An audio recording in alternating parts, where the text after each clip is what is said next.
Oi, queridos e queridas. Estamos aqui para mais uma aula online da Secretaria de Educação do Estado de Minas Gerais, para o nosso plano de estudo tutorado, volume 3. Nossa aula de língua portuguesa hoje é sobre as linguagens verbal e não verbal e os gêneros textuais, propaganda e entrevista.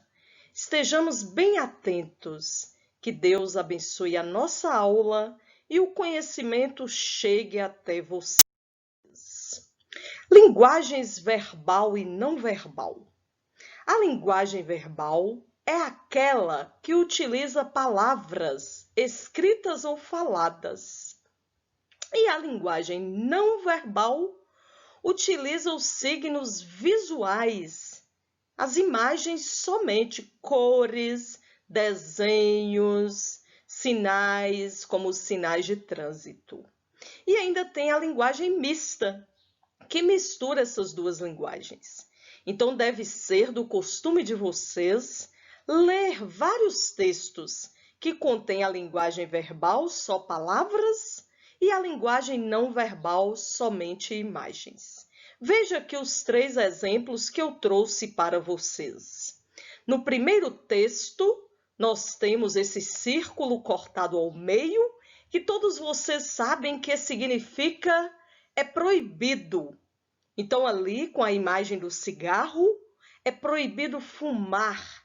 Você lê, compreende, sem ter a palavra, só tem a imagem. Então, isso é linguagem não verbal. No segundo texto está escrito: é proibido fumar neste local. Você também compreende, porque tem a palavra escrita para você ler, interpretar e compreender a mensagem contra o cigarro. No terceiro texto, nós temos uma linguagem mista. Por quê? Tem a imagem de proibido fumar e está escrito proibido fumar. Então, uma linguagem ajuda a outra. A imagem é reforçada pela palavra. O gênero textual propaganda, que utiliza muito a linguagem verbal e a não verbal para se complementarem. A propaganda também é chamada de anúncio publicitário. Olha aqui um anúncio publicitário de uma marca de molho de tomate. Rende tanto que só fome de elefante para dar conta.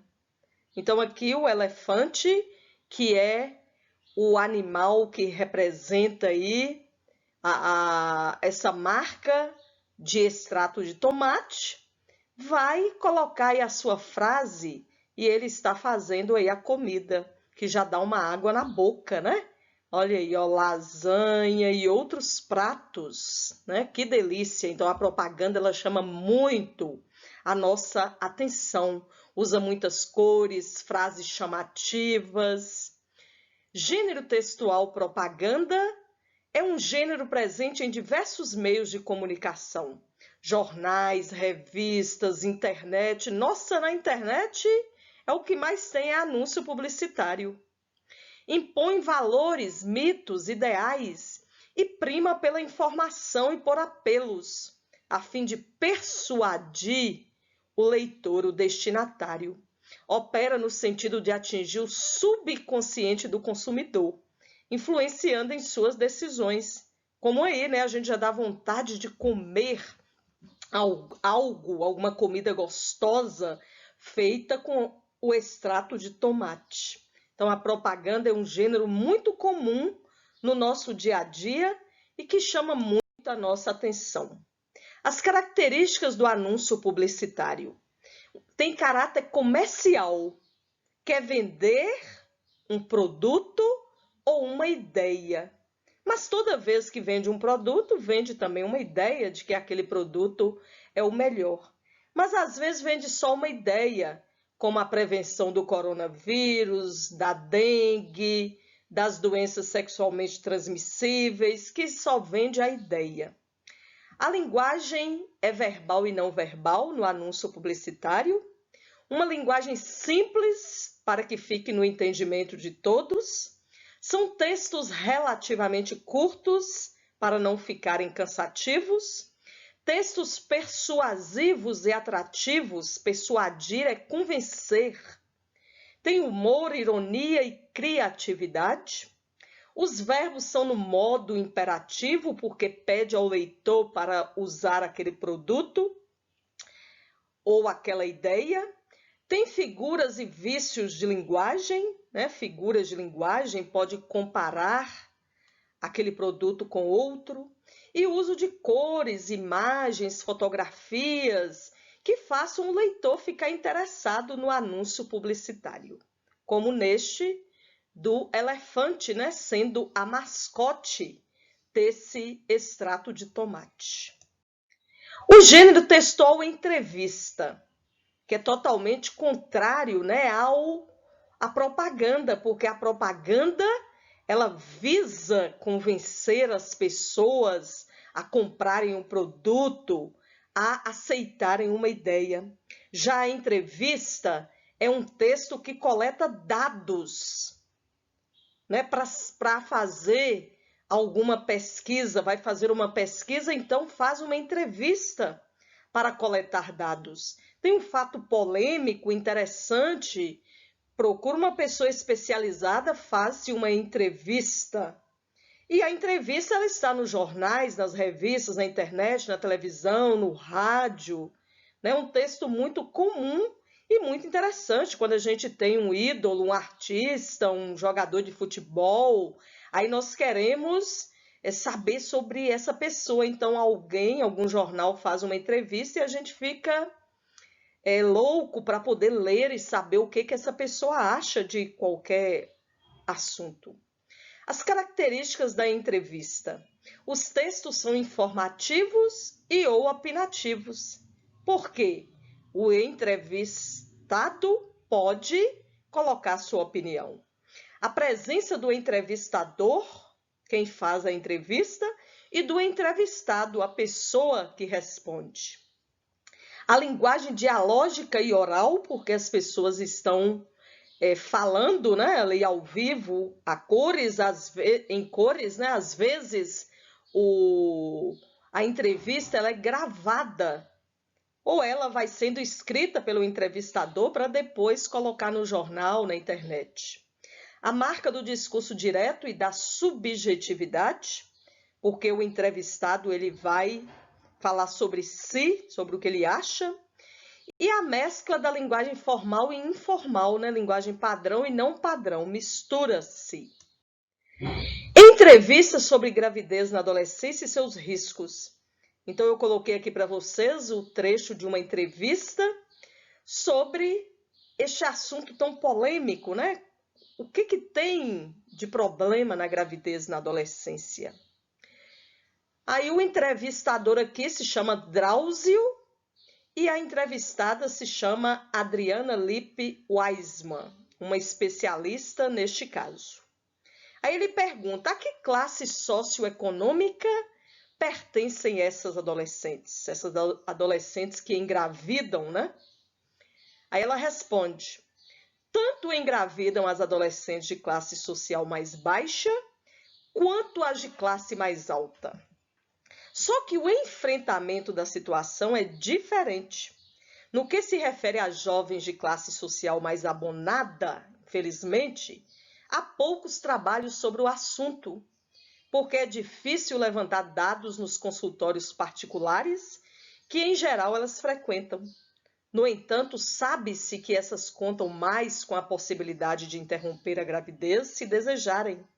E têm outros objetivos na vida, o que não acontece com as de classe social menos favorecida, para as quais a gravidez pode até representar uma forma de ascensão social, já que muitas vezes seus companheiros possuem um nível socioeconômico um pouquinho melhor do que elas. Na segunda pergunta, o entrevistador Drauzio diz: quais as principais causas desse comportamento em meninas tão jovens? E Adriana responde, a entrevistada: existem uma série de fatores que poderiam contribuir para o aumento da incidência de gestantes adolescentes. O baixo nível socioeconômico é um deles, porque às vezes, como já disse, a gravidez representa a oportunidade de ascensão social. Além disso, a baixa escolaridade também pesa nesse contexto. Metade das adolescentes que atendemos no HC já tinha interrompido os estudos antes de engravidar. Isso nos permite pensar que, se tivessem continuado a estudar e a receber estímulos pedagógicos e culturais, como acontece com as meninas de classe social mais abonada, talvez nem pensassem numa gestação, porque, de uma forma ou outra, a escola representa um fator de proteção para elas. Outro fator que poderia ser pontuado é a desestruturação familiar. Notamos nessas adolescentes grávidas certa dificuldade de relacionamento com os pais. Na verdade, a dificuldade é maior com o pai, tanto que o grande medo é contar para ele que estão grávidas e retarda, em muitos casos, o início do pré-natal. Do ponto de vista biológico, alguns autores destacam como fator importante a menarca, ou seja, a primeira menstruação que vem ocorrendo cada vez mais precocemente, graças talvez à melhora da alimentação ou à interferência do clima. No início do século, na Europa desenvolvida, as meninas menstruavam em média aos 17 anos. Hoje a média é 12 anos e a idade vem baixando sistematicamente, o que de certa forma pode favorecer o início precoce da atividade sexual. No entanto, se fizermos uma retrospectiva histórica, veremos que a gravidez na adolescência não é novidade. Existe há muito tempo. É bem provável que nossas bisavós e nossas avós tenham engravidado ainda adolescentes, pois as mulheres se casavam muito cedo. Na terceira pergunta, e do ponto de vista físico, o que acontece? Aí a Adriana responde: do ponto de vista físico-biológico, a gravidez na adolescência é de alto risco. A incidência de hipertensão, doença frequente na gravidez, é 5 vezes maior nas adolescentes, que também são mais propensas a ter anemia. Muitas já estavam anêmicas quando engravidaram e têm um problema agravado durante a gestação, o que aumenta o risco de bebês prematuros com peso menor e a necessidade de cesáreas. Então vejam que nessa entrevista, claro que é só um trecho, você vai aprendendo com a resposta que o especialista dá na entrevista. Então a entrevista é um gênero textual muito interessante para ficarmos informados, aprendermos sobre diversos fatos. Muito obrigada por ter assistido a este vídeo. Fique com Deus, um forte abraço. Até a próxima aula.